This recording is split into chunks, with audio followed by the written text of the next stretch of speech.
আমাকে এটা নিয়ে কিচ্ছু বলতে পারবো না। আর জেম্মাকে যদি বলি, জেম্মাকে বললে তো জেম্মা আমাকে হয়তো বাড়ি থেকেই বার করে দেবে। বৌদি ভাই আমি এখন কি করবো? ছোট ভাই শান্ত হোক, এভাবে কে তোলাই শান্ত।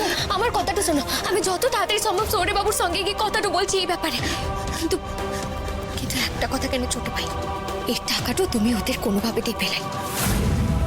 ওরা যদি এই টাকাটা পেয়ে যায় তাহলে কিন্তু এই অন্যায় কাজটা করার তারা অনেক প্রশ্রয় তো পেয়ে যাবে না। ছোট ভাই তুমি একটু শান্ত হয়ে বসো, আমি যত তাড়াতাড়ি সম্ভব কেউ না কোনো ব্যবস্থাটা করছি। আমার উপর ভরসাটা রাখো কেন ছোট ভাই, একটু ভরসা রাখো। আসছি।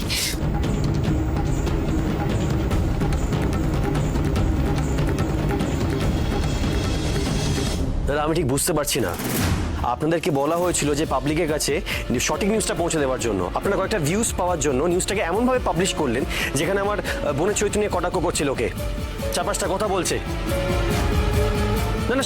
না সেটা বললে তো হয় না, আমি শুনবো না এসব জিনিসপত্র। আপনারা পুলিশ বাইট নেননি কেন? এটা তো বেসিক সেন্স। হোয়াট? আরে আমার বোন পাচার হয়ে যাচ্ছিল। সৌরে বাবুর মাথাটা গরম কেনে, কিন্তু ছোট ভাইয়ের সমস্যার কথাটা এখনই না জানালে লয়। আমি কিছু শুনতে চাই না, আপনারা ইমিডিয়েটলি যে নিউজটা পাবলিশ করেছেন সেটাকে পোর্টাল থেকে ডিলিট করুন আর সঠিক নিউজটা এক্ষুনি আপলোড করুন। না এক মিনিট, এক সেকেন্ড আমি বলি, আপনি যদি এটা না করেন আমি তাহলে আইনি ব্যবস্থা নিতে বাধ্য হব। হ্যাঁ, take it as a threat. Take it as a threat, no problem.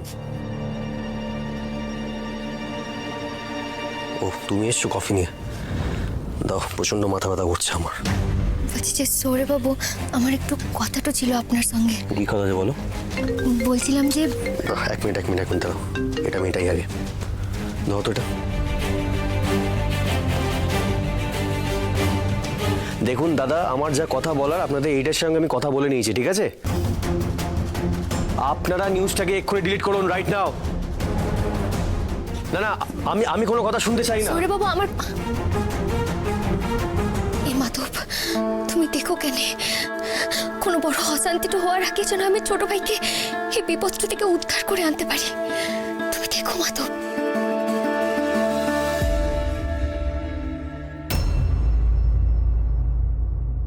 আমি তো আপনাকে বলছি 25% সুদ দিতে আমার কোনো অসুবিধে নেই।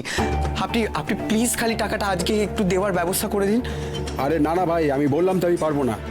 মোহিনী মা যদি জানতে পারেন যে ওনার বাড়ির ছেলেকে আমি চড়া সুদে টাকা ধার দিয়েছি, উনি আমার ব্যবসা একবার লাটে তুলে দেবেন। আরে দাদা, আমি তো জেম্মাকে বলবোই না, তাহলে জেম্মা জানবে কি করে? বললাম তো ভাই, আমি অত রিস্ক নিতে পারবো না, তুমি অন্য কোথাও দেখো। বিশ্বাসদা প্লিজ একটু ম্যানেজ করে দিন।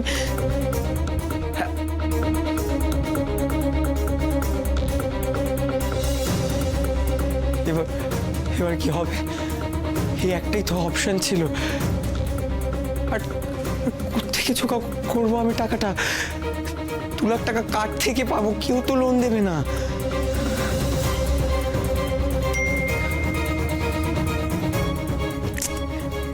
তো সব হাবিজাবি জিনিস সারাদিন পাঠায়।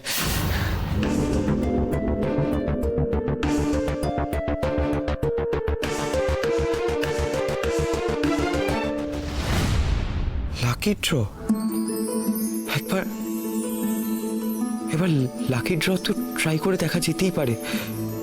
খালি 20 জনকে শেয়ার করতে বলছে। যদি লাকিলি 1 লাখ টাকা জিতে যাই,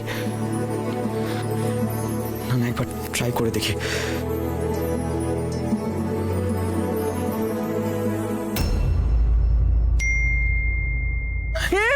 হে মা মুন্ডমালিনী, এ কি সর্বনাশ হয়ে গেল ঠাকুর! হে ঠাকুর, এই ভর সন্ধ্যেবেলা এতগুলো টাকা বেরিয়ে গেল! হে ঠাকুর, এ কি সর্বনাশ হয়ে গেল! হে মা মুন্ডমালিনী! দিদি, আমার মোবাইল থেকে 3 লাখ টাকা আমার ব্যাংকের অ্যাকাউন্ট থেকে কেটে গেছে। সে কি গো, 3 লাখ টাকা! 3 লাখ বাবু, আমার অ্যাকাউন্ট থেকে 70,000 টাকা ডেবিট হয়ে গেছে। কি বলছিস কি? হে ঠাকুর, হে মা মুন্ডমালিনী রক্ষা!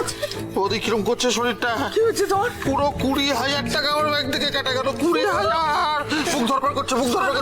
দেখো না আমার 40,000 কেটে নিয়েছে। যাক, কিন্তু আমার 20 আছে। চুপ করো। কার 20, 30, 40, 70 আমার কত লাখ টাকা কেটেছে জানো? 10 লাখ টাকা চলে। কিন্তু এটা কি করে সম্ভব বটে?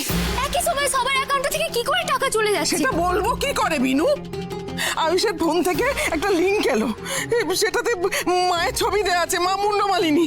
আমি ক্লিক করলাম, ক্লিক করতেই ব্যাংক থেকে এসএমএস এলো, আমার 10 লাখ টাকা বেরিয়ে গেছে। দিদিভাই তোমার ফোনে আয়ুষের মোবাইল থেকে লিংক আমি কি এসেছে? বলছি নাকি তোমাকে? এই দেখো আয়ুষ আমাকেও পাঠিয়েছে এই লিঙ্কটা। এই লিঙ্কটার মধ্যে লেখা ছিল যে এড়িয়ে যাবেন না, তার মধ্যে মা মুন্ডমালিনীর ছবি ছিল। দিদি আমার সাদা মনে কথা নেই, ভালো মানুষটা যে দিলাম ক্লিক করে, ব্যাস ব্যাস মিনিটের মধ্যে আমার 3 লাখ টাকা চলে গেল। আমার পাঠানোর লিঙ্ক ক্লিক করে তোমাদের অ্যাকাউন্ট থেকে টাকা কেটে নিয়েছে? তুই তো আমাকে পাঠিয়েছিস এই লিঙ্কটাই দেখ। হ্যাঁ দা ভাই, আমি পাঠিয়েছি, আমি অনেককেই পাঠিয়েছি। আসলে এটা একটা লাকি ড্রয়ের লিঙ্ক ছিল। এটা যদি জেতা হতো, একজন লাকি ড্র হতো, 20 জনকে পাঠাতে হতো, তাই পাঠিয়েছিলাম আমি। কথা ও ছেলেটা গাধা তৈরি হয়েছে। সে লিঙ্ক পেলো, বুঝলো না সুঝলো না, সবাইকে পাঠিয়ে দিল। তাই সবার ফোন থেকে টাকা কাটায়, সবার। দেবারে দেবা, আমার মনে হচ্ছে দিদিজি কুছ স্ক্যাম হো গয়া। মানে ও হয়তো ওই ব্যাংকের জালিয়াতি যে লিঙ্ক ফিঙ্ক গুলো থাকে না, ওগুলি বোধহয় আমাদেরকে পাঠিয়ে দিয়েছে। প্লিজ, কি বলছো এসব? আমি কেন টাকা জালিয়াতির লিঙ্ক পাঠাবো তোমাদেরকে? এই তুই পাঠাসনি তো কে পাঠিয়েছে? তোর মা বাবাও তো বলছে, ওরাও তো রিসিভ করেছে লিঙ্কটা। তোর থেকে এসেছে। না না মামু, মামু কোথাও একটা ভুল হচ্ছে কেন? আমার মনে হয় কোথাও একটা ভুল বোঝাবুঝি হচ্ছে। এই তুমি চুপ করো তো বিনু, সব ব্যাপারে তুমি নাক গলিও না। তুমি জানো এই অনলাইনে টাকা চুরির কত রকম ফিকির হয়েছে আজকাল? তুমি কি জানো? ওই কীর্তন আর পুজো আচ্ছা করো তো কিচ্ছু জানো না। প্লিজ বেটা, তুমি পুলিশে খবর দাও ইমিডিয়েটলি।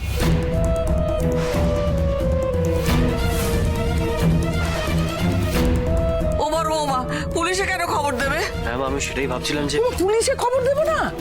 এতগুলো টাকা জালিয়াতি, টাকা কি গাছে ফলে নাকি? রক্ত জল করে এই টাকাগুলো রোজগার করতে হয়। প্লিজ বেটা, পুলিশে খবর দাও এক্ষুনি। ঠিক আছে, আমি ফোন করছি অফিসার।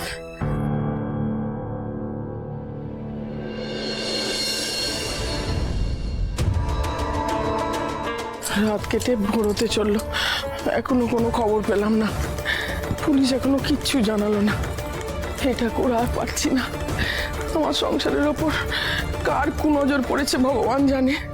একটার পর একটা অঘটন ঘটেই চলেছে, ঘটেই চলেছে। আর আমার ভালো লাগছে না। প্লিজ বেটা একবার খবর নাও না পুলিশের কাছে। ওরা কি কিছু খবর পেলো, কিছু কি জানালো? দেখো না বেটা। আমি দেখছি মা। খবর নিয়েই এসেছি মোহিনীমা। অফিসার আসুন আসুন, প্লিজ আসুন। আপনি জানতে পারলেন যে এই জালিয়াতি কাজটা কারা করছে? পেরেছি।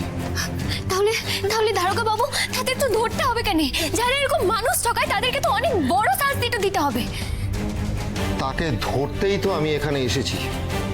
অফিসার ঠিক বুঝলাম না, আপনি ধরতে এসছেন মানে এই বাড়িতে ধরতে এসছেন? এখানে তো আসতেই হবে, কারণ অপরাধী তো এই পরিবারেরই একজন।